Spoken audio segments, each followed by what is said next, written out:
Okay, everyone. We are in chapter 42, and we are going to pick up by talking about the anatomy of our heart. So, your heart is about the size of a clenched fist. So, if you stop and make a fist, that's about how big your heart is.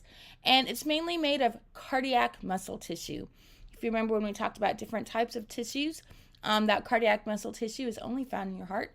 We have two atria and two ventricles, as we said in our last video. The two atria are thinner wall chambers, and they collect blood from the veins. And then from the atria, it's going to move into the ventricle. And those ventricles are thicker, they're more powerful. That's going to push to pump it out either to the lungs or to the body. The right atrium is going to receive blood from the body systems. So it's going to come in from the superior vena cava and the inferior vena cava.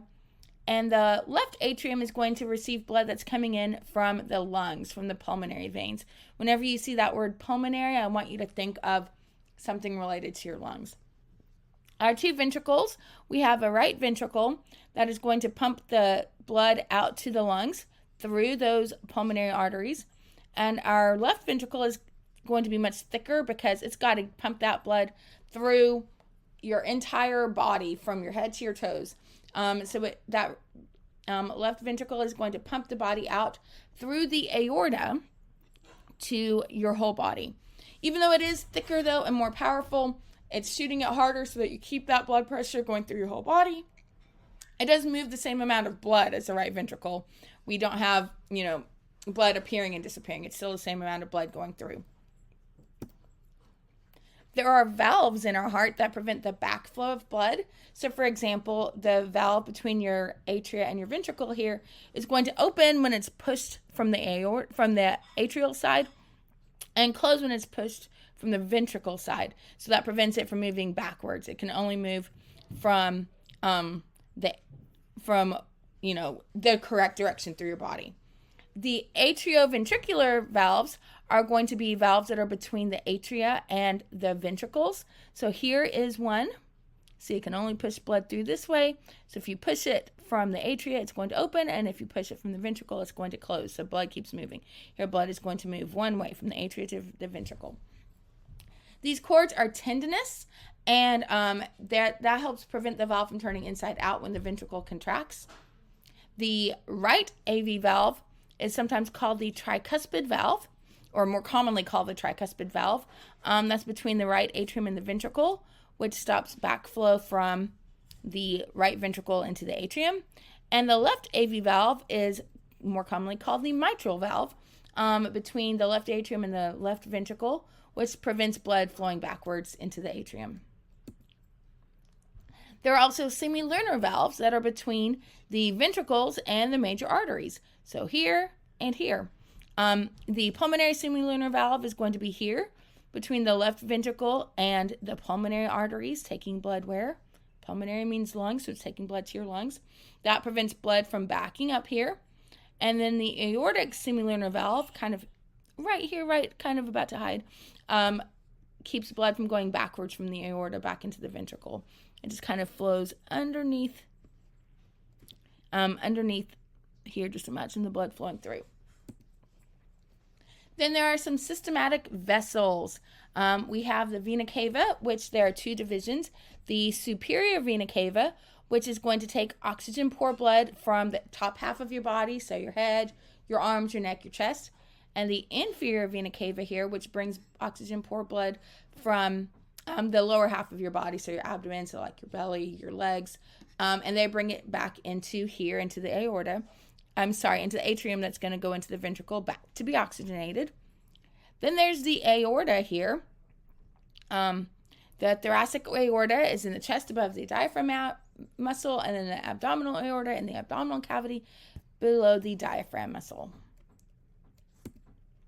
So why does blood in the pulmonary veins have a higher O2 concentration than blood in the vena cava, which are also veins? I want you to think about that.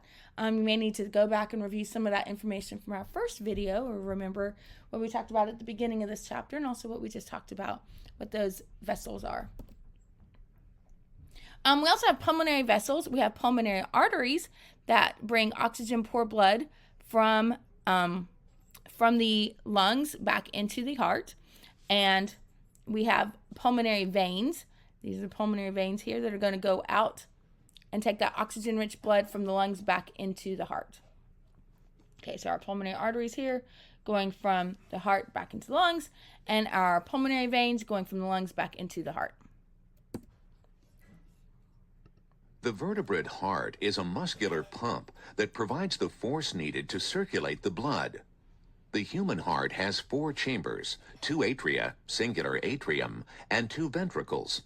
The atria are thin-walled chambers of muscle that receive blood returning from the body, and the ventricles are thick-walled muscular chambers that generate the force to pump blood to the lungs and to the rest of the tissues of the body. The right atrium receives oxygen-depleted blood through 2 veins called the inferior and superior venae cavae, singular vena cava. When the atria contract, blood in the right atrium is forced into the right ventricle. The right ventricle receives blood from the right atrium and, on contraction, sends this deoxygenated blood to the lungs. The left atrium receives oxygenated blood through 2 veins called the pulmonary veins. The pulmonary veins are the only veins that carry oxygenated blood. When the atria contract, blood in the left atrium is forced into the left ventricle. The left ventricle has the thickest walls of the 4 chambers. It receives the oxygenated blood from the left atrium and, on contraction, sends it through the aorta to all the tissues of the body. The blood is prevented from flowing backward into the chambers by a system of flap-like valves. Okay, and then one more video here. As mammals, humans have a 4-chambered heart and 2 essentially separate circulatory loops.